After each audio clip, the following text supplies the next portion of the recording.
This, I think, is one of the most important events that we've had in this campaign.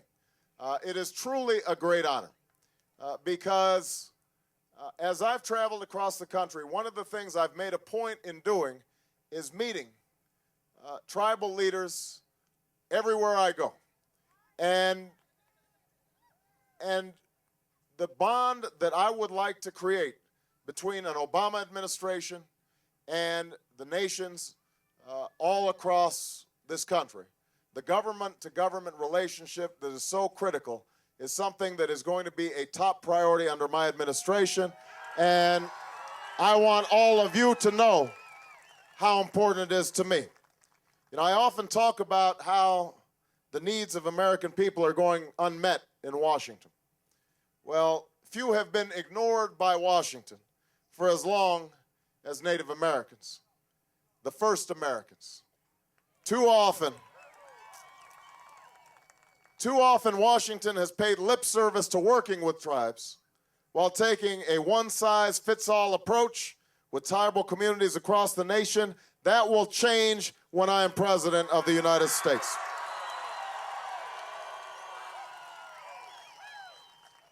My Indian policy starts with honoring the unique government-to-government relationship between tribes and the federal government, and ensuring that our treaty obligations are met, and ensuring that Native Americans have a voice in the White House. I'll appoint an American Indian policy advisor to my senior White House staff to work with tribes. I'll host an annual summit at the White House with tribal leaders to come up with an agenda that works for tribal communities, because that's how we'll make sure that you have a seat at the table when important decisions are being made about your lives, about your nations, about your people. That's going to be a priority when I'm President of the United States of America. Here's what else that I intend to do. We're going to end nearly a century of mismanagement of Indian trusts. We're going to work together to settle unresolved cases, to figure out how the trusts ought to operate, and to make sure that they're being managed responsibly. Today, tomorrow, and always. That's a commitment that I'm making to you as President of the United States of America. Now, I understand the tragic history between the United States and tribal nations. Our government has not always been honest or truthful in our dealings. And that's history that we have to acknowledge if we are going to move forward in a fair and honest way. Indian nations have never asked much of the United States, only for what was promised by the treaty obligations made by their forebears. So let me be clear. I believe treaty commitments are paramount law. I'll fulfill those commitments as President of the United States. That means providing quality, affordable health care and a world-class education on reservations all across America. That will be a priority when I'm President of the United States of America.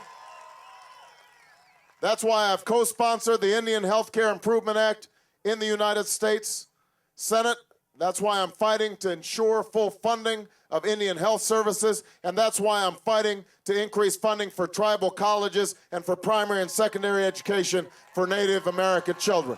That will be a priority when I'm President of the United States of America. And as President, I will never forget what this park is meant to honor: the service and sacrifice of generations of Native Americans to this country.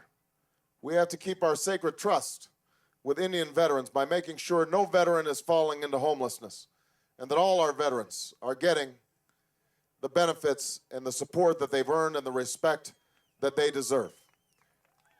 Let me just close by saying this. We have a lot of work to do in this country for all people. As your chairman said, Black, white, Hispanic, Asian, and Native American, all of us are one people. All of us are struggling.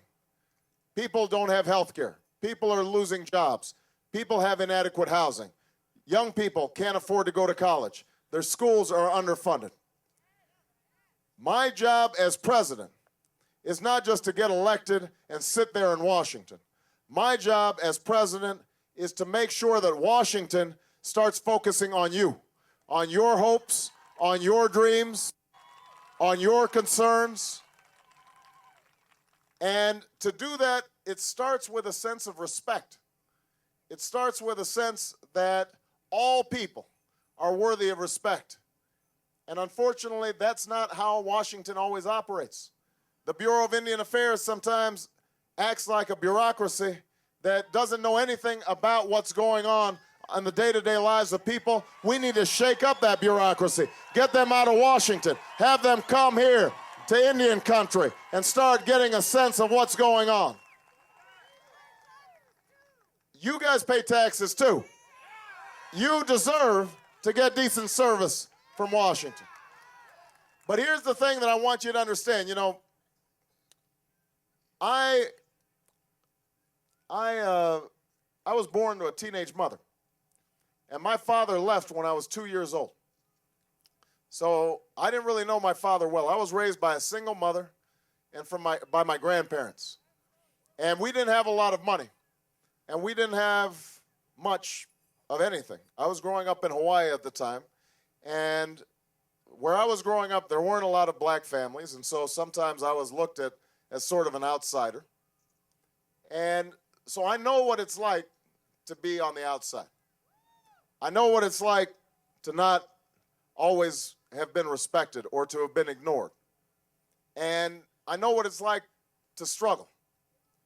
And that's how I think many of you understand what's happened here on the reservation.